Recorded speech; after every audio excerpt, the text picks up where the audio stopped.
Well, hello there. Hi, I'm Susan, and I'm the principal of Duluth Elementary here. And my understanding is that you have some concerns pertaining to the interpreter in your daughter's class. Is that correct? Yes. My concern is that my daughter's class, she's missing a lot because the interpreter's been out sick. I'm hoping to have a continuous interpreting because she's missing out on educational opportunities. Yes. Illness has been a big problem this year with faculty as well as with the interpreter for Sammy. Was her name Sammy? Is that correct? Yes. She's 8 years old. Yeah, I've seen her in the hallway a few times. You know, illness has been a problem and everything, as I was saying, and there aren't many interpreters in this area. We do have a person, an aide, who works with one of the first grade children, and they do have some sign ability. I think we could place her with Sammy in the event of an extended absence of the interpreter. Would that work?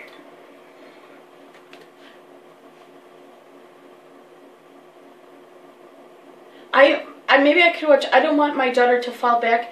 It's important that my daughter's included every day so she stays and catches up. I don't want her to fall behind and not know what's going on. I don't know if the aide has enough skills or not to keep her up with the students. I wasn't aware. I just assumed that since she knew sign, she could interpret. I've seen her talk to Sammy.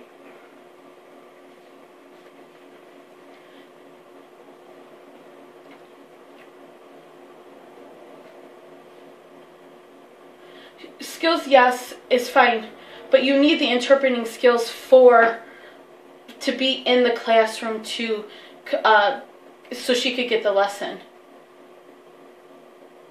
There's a thinking process with interpreting that goes with it that's different from being able to just communicate with deaf people.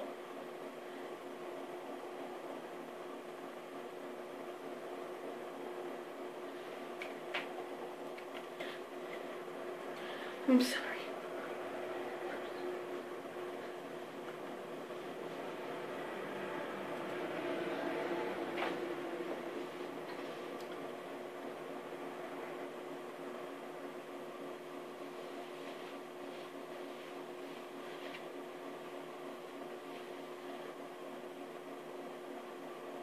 She's right. What she said about the person is right. You need practice. You have to hear, you have to process, and then you have to interpret, which is very different from communicating.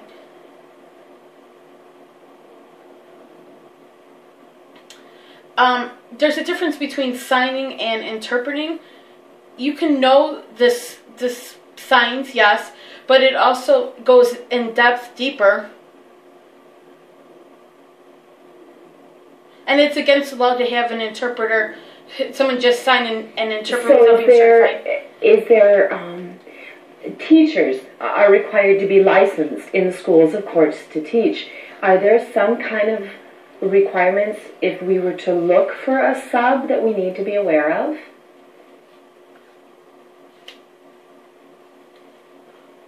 Yes, you need a certificate.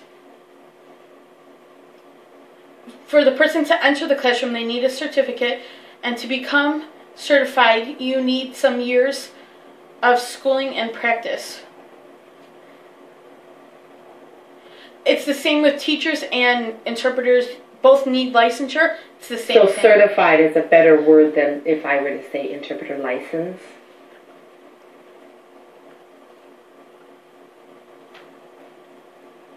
It's better to have a certificate. Okay, well, I know that when we hired Sammy's current interpreter, she had graduated from a training school, or had gone to school, so I'm assuming that's the training you're speaking of. But as I said, there's not many interpreters in the area. where do you suggest we go to advertise for a sub or long-term sub in the event that the regular interpreter is out?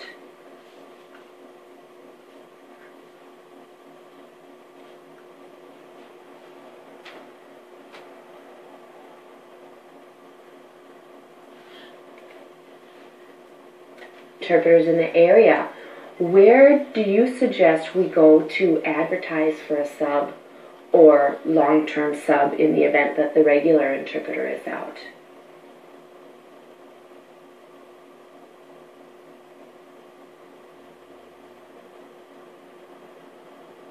You can try different schools in the district.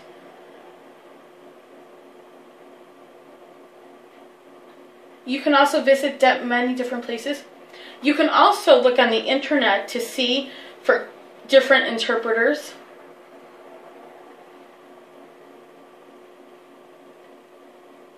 You can look there to see for a certified sub to come in. Okay, well, I sure appreciate you coming in to meet with me. I really didn't know there was a difference between signing and interpreting. We will do our best, and perhaps we'll contact this IRC number. If you could provide me with that, I'd really appreciate it. Do you want to set a follow-up appointment about this, or you want to follow up maybe in a month or so to see how the interpreting is going?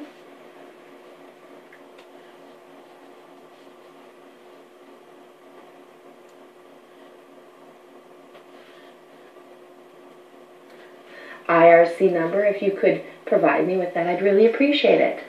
Do you want to set a follow-up appointment about this, or you want to follow up maybe in a month or so to see how the interpreting is going?